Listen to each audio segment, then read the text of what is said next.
जय श्री कृष्ण दोस्तों, हर हर महादेव। मैं पूनम पांडे आप सभी लोगों का शक्ति कुंज चैनल पे बहुत बहुत स्वागत करती हूँ। हरियाली तीज का व्रत सावन मास के शुक्ल पक्ष की तृतीया तिथि को मनाया जाता है। हरियाली तीज को श्रावणी तीज और छोटी तीज के नाम से भी जाना जाता है।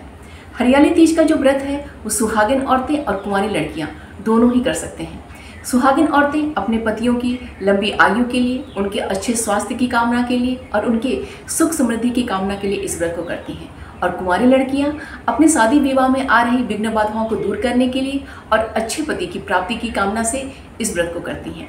हरियाली तीज के व्रत में भगवान शिव और माता पार्वती का पूजन बहुत ही विधि विधान के संग किया जाता है। हरियाली तीज का व्रत सबसे पहले माता पार्वती ने किया था और इस व्रत के प्रभाव से प्रसन्न होकर भगवान शिव ने माता पार्वती को अपनी पत्नी के रूप में स्वीकार किया था।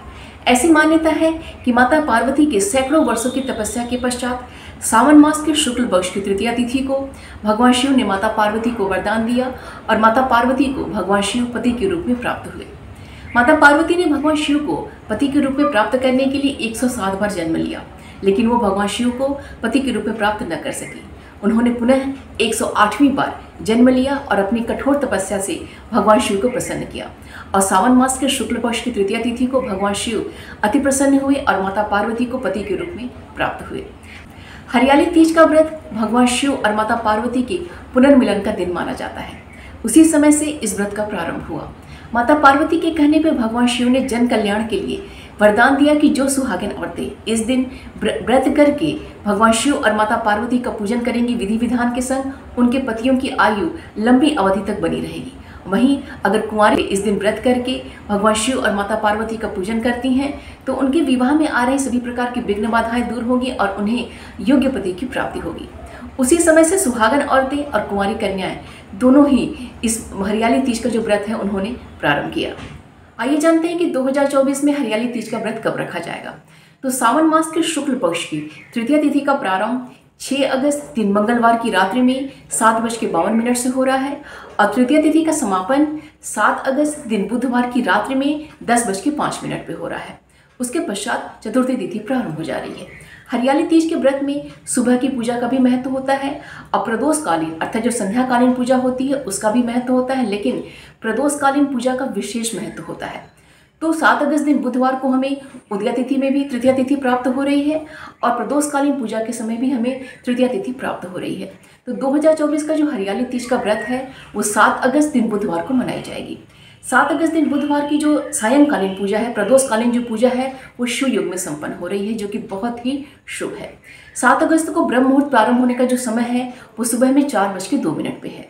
इस दिन प्रातःकालीन पूजा का जो शुभ मुहूर्त है वो सुबह में 5:28 से लेकर सुबह में 8:46 तक है और संध्याकालीन अर्थात प्रदोषकालीन पूजा का जो मुहूर्त है वो दोपहर में ही 3:21 से बहुत ही शुभ योग प्रारंभ हो जा रहा है, बहुत ही अच्छा मुहूर्त प्रारंभ हो जा रहा है, जो कि शाम में 6:39 तक हमें प्राप्त हो रहा है।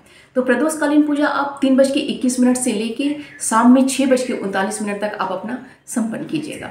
हरियाली तीज का व्रत के दिन के ब्रह्म मुहूर्त से प्रारंभ हो जाता है। ब्रह्म मुहूर्त से लेके संध्याकालीन अर्थात प्रदोषकालीन पूजा के पश्चात निर्जला रह के अर्थात बिना जल ग्रहण किए इस व्रत को संपन्न किया जाता है और प्रदोषकालीन पूजा के पश्चात आप जल ग्रहण कर सकते हैं। अगर आप किन्हीं कारणों से बिना जल के इस व्रत को नहीं संपन्न कर सकते हैं तो फिर आप जल पी के भी इस व्रत को आप संपन्न कीजिएगा।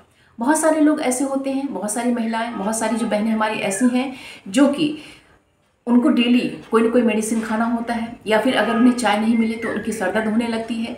तो ऐसी स्थिति में आपको 7 अगस्त दिन बुधवार के ब्रह्म मुहूर्त से पहले अर्थात 2:30 बजे तक आपको उठ जाना चाहिए और 2:30 बजे के पश्चात आप अपना जल भी आप ग्रहण कर लीजिए, आप अपना मेडिसिन भी खा लीजिए, आप कोई फल वगैरह भी खा लीजिए, लेकिन आप अन्न ग्रहण मत कीजिएगा और आप नमक मत खाइएगा। ये दोनों ही चीज़ें वर्जित मानी जाती हैं।